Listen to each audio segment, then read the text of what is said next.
We will start with a congressional race and we'll go right to Ohio, the Ohio State House race in the 43rd District. And Amy Cox is joining us. And Amy Cox has a great background. Amy Cox, welcome to the conversation. Hello. I have to tell you, in just reading about you, which is unfortunately the only way that I've really gotten to know you so far, I'm so very impressed. I know you're running on sort of working class values and making a lot of issues about the working class very much part of your campaign, but that also seems to reflect who you are and what your background has been. Yes, that's right. I actually come from a long line of union people, so that's why my race is unique. I am actually the daughter of a school teacher and a nurse, and I went to college, graduated in 2001. Once I graduated, there wasn't much as far as jobs go, so that at that point my dad said, why don't you think about teaching? So I ended up going back to college and became a high school science teacher.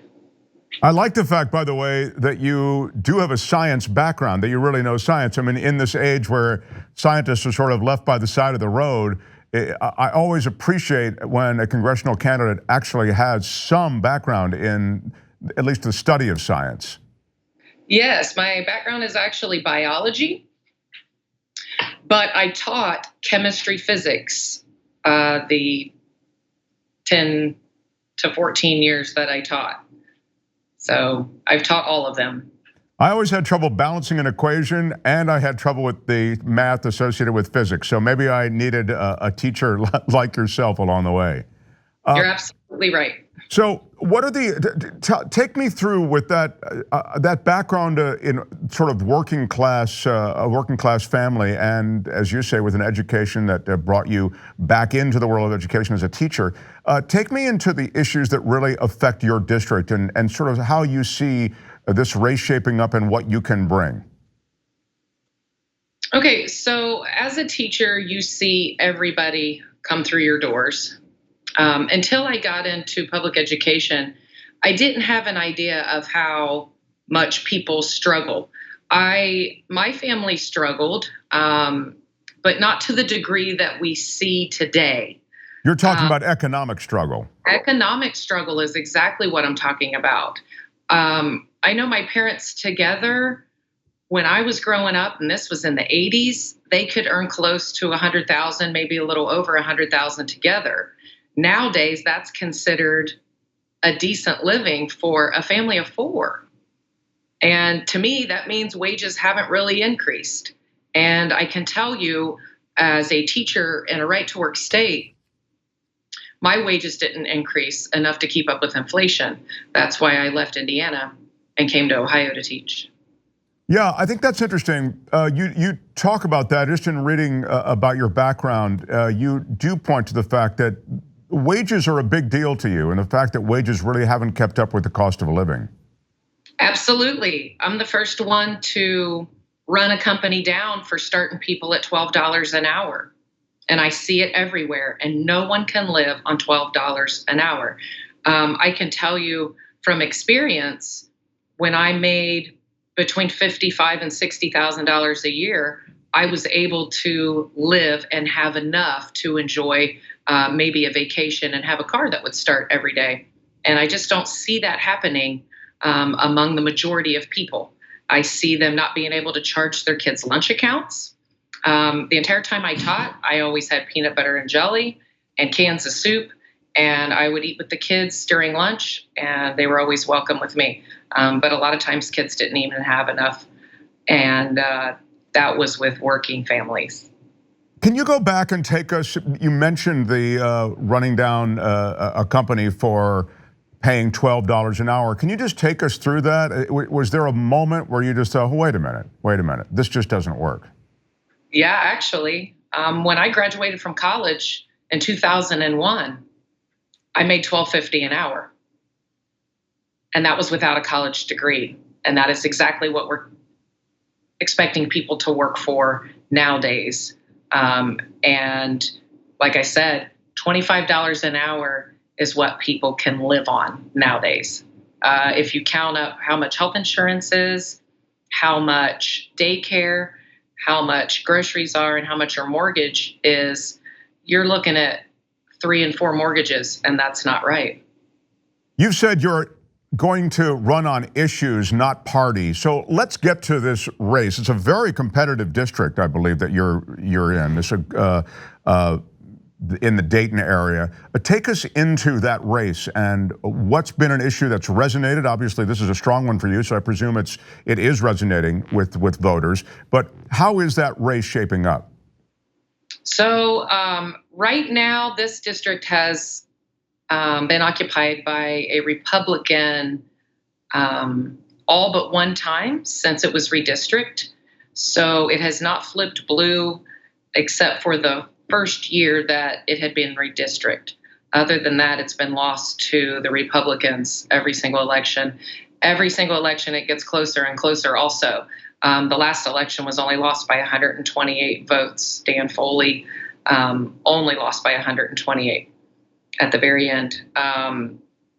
This looks good for me right now, especially with higher voter turnout in presidential years. This is the 100th year that women have had the right to vote. So I expect a lot more women out. I can appeal to younger crowds simply because that's who I have been with my entire professional life up to this point. And I really like kids. In fact, they're a big reason that I'm running. I don't want to leave them a crummy place. I've struggled enough and I made all the right decisions. And the last thing I want to do is set up the next generation for disappointments and failure in a disgusting, trashed planet. And we could have done something about that. So I'm stepping up for young people. I'm stepping up for older people as well, because I don't think that we're taking care of them either. 60% of people don't have enough to retire on. They're living simply on Social Security. And those are people that live around me. Those are my friends.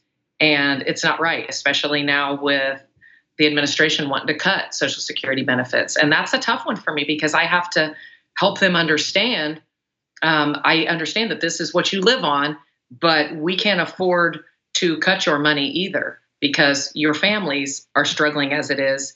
It's not like we can all take care of each other at some point. If we can't raise wages and we're going to cut everybody out with Social Security and cut retirement benefits every time you turn around, what are we supposed to do? So at this point, I'm running to do something about it, and I'm excited. Well, you know, Amy Cox, you mentioned so many issues here that I think we all sort of feel strongly about and would agree with you, I would suggest, in the main.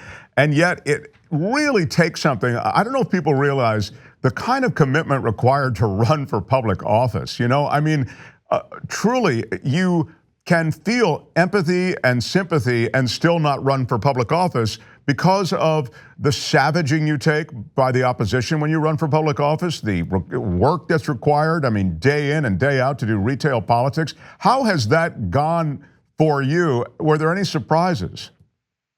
Well, I didn't know what to expect, but I will tell you this. Compared to teaching every single day, bell to bell instruction, this is a piece of cake. And as far as beating that I take, I say bring it on. I have had to survive in urban schools with the toughest crowds. And you know what? We made it fun. You can ask any kid that ever sat in my classroom and they will remember my class. They will remember me because we were all there. Half of them didn't want to be there. And, you know, some days I didn't want to be there either, but we made the most of it. And learning is serious fun. And we all get along a lot better when we're trying to have a little bit of fun. So I can take a beating and I have a pretty good sense of humor. I am not at all concerned about any of that. I don't take anything too personal, actually. It's politics. It's a game. If you taught chemistry and physics and only half the people didn't want to be there, you really are a good teacher. Those are tough subjects. So you just mentioned education in the context of politics. I'm wondering to what degree you feel you do have to sort of educate voters. I mean, not in a condescending way, I presume. You want to try to be able to just relate to them. But there are, there are significant pieces of knowledge that have to accompany proposed legislation and even a strategic plan moving forward politically.